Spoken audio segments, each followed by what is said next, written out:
আমরা শান্তির দেশ চাই, শৃঙ্খলার দেশ চাই। আমরা এখানে হানাহানি বিদ্বেষ চাই না।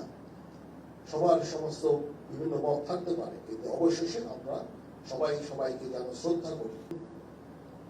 এর ভিত্তিপ্রস্তর স্থাপন উপলক্ষে আয়োজিত এই অনুষ্ঠানে আমাকে আমন্ত্রণ করার জন্য আমি সংশ্লিষ্ট সকলকে আমার তরফ থেকে কৃতজ্ঞতা প্রকাশ করছি। আমি মাননীয় প্রধান উপদেষ্টার প্রতি কৃতজ্ঞতা প্রকাশ করছি। আমি যখন ওনাকে অনুরোধ করলাম এরকম একটা অনুষ্ঠানের জন্য, উনি সাথে সাথে রাজি হলেন এবং আমরা সবসময় এই দেশের ধর্ম, বর্ণ, গোত্র সকল সম্প্রদায়ের সাথে আমরা অত্যন্ত ওতপ্রোতভাবে জড়িত এবং আমরা একসাথে বাস করতে চাই। বাংলাদেশ একটা সম্প্রীতির একটা দেশ।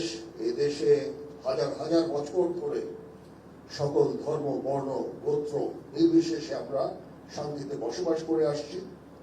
সেটারই একটা প্রতিফলন আজকের এই অনুষ্ঠান। এটা খুব শুধু একটা সম্প্রীতি ভবনের ভিত্তিপ্রস্তর স্থাপন উপলক্ষেই একটা অনুষ্ঠান নয়। এখানে আমরা একটা সম্প্রীতির একটা সমাবেশ করেছি, যেখানে সকল ধর্ম, বর্ণ, গোত্রের লোকজন আছে। আমরা এভাবেই আমরা আমাদের দেশটাকে দেখতে চাই। এই গৌতম বুদ্ধের যেই নীতি, অহিংসবাদ, সম্প্রীতি, মানুষের প্রতি ভালোবাসা, হিংসা বিদ্বেষবিহীন দেশ, এটাই আমরা গড়ে তুলতে চাই এবং আমরা চাই সবাই একসাথে এখানে সুন্দরভাবে বসবাস করব। সেই উদ্দেশ্যেই আমরা সবসময় কাজ করে যাচ্ছি। এর আগে কঠিন চিবরদান একটা অনুষ্ঠান হয়েছিল, আমাদেরকে আমন্ত্রণ করা হয়েছিল, আমরা এসেছিলাম। তখনও জিওসি 9 পজিটিভ ডিভিশন তার লোকজন দিয়ে আমরা সবসময় শান্তি শৃঙ্খলা বজায় রেখেছি।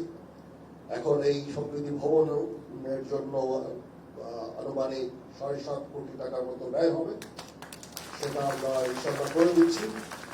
এবং এখানে 24 positive division 24 construction brigade commander এইখানে ভূমিকা রেখেছে।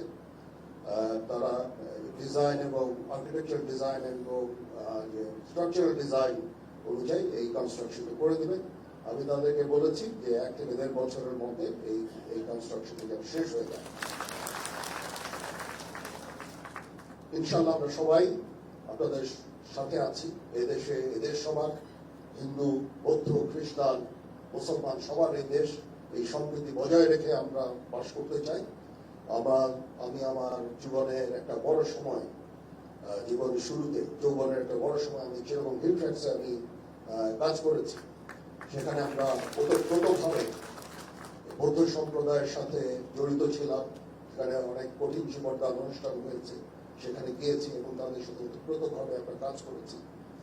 আমরা চাই যেরকম হিলট্র্যাক্সে পার্বত্য চট্টগ্রামে যেন শান্তি বিরাজ করে, তার জন্য যা কিছু করতে হয় আমরা করতে রাজি আছি। সমগ্র দেশে এই সাম্প্রদায়িক সম্প্রীতি রক্ষার জন্য যা কিছু করতে হয় সেটা আমরা করতে সবসময় সদা প্রস্তুত থাকবো।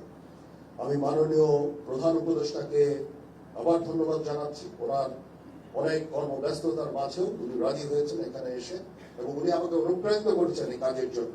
এই জন্য ওনার প্রতি আমি কৃতজ্ঞতা জ্ঞাপন করছি এবং আমরা ইনশাআল্লাহ সবাই মিলে এই দেশ জাতিকে একটা শান্তির জায়গায় নিয়ে যেতে চাই। গৌতম বুদ্ধের বাণীর এখন এই বর্তমান সময়ে অত্যন্ত গুরুত্বপূর্ণ। আমরা শান্তির দেশ চাই, শৃঙ্খলার দেশ চাই। আমরা এখানে হানাহানি বিদ্বেষ চাই না। সবার সমস্ত বিভিন্ন মত থাকতে পারে, কিন্তু অবশেষে আমরা সবাই সবাইকে যেন শ্রদ্ধা করি, একে অপরের বক্তব্যকে যেন শ্রদ্ধা করি, মতামতকে শ্রদ্ধা করি। আমাদের নিজস্ব মতামত থাকবে, সে অনুযায়ী আমরা অবশ্যই কাজ করব, কিন্তু আমরা একে অপরের প্রতি যেন শ্রদ্ধাবোধ থাকে সেদিকে আমাদের লক্ষ্য রাখা অত্যন্ত জরুরি। সবাই ভালো থাকবেন। আবার আমি কৃতজ্ঞতা জানাচ্ছি সংশ্লিষ্ট সকলকে আমাকে এখানে আমন্ত্রণ করার জন্য। পৃথিবীর সকল প্রাণী সুখী হোক।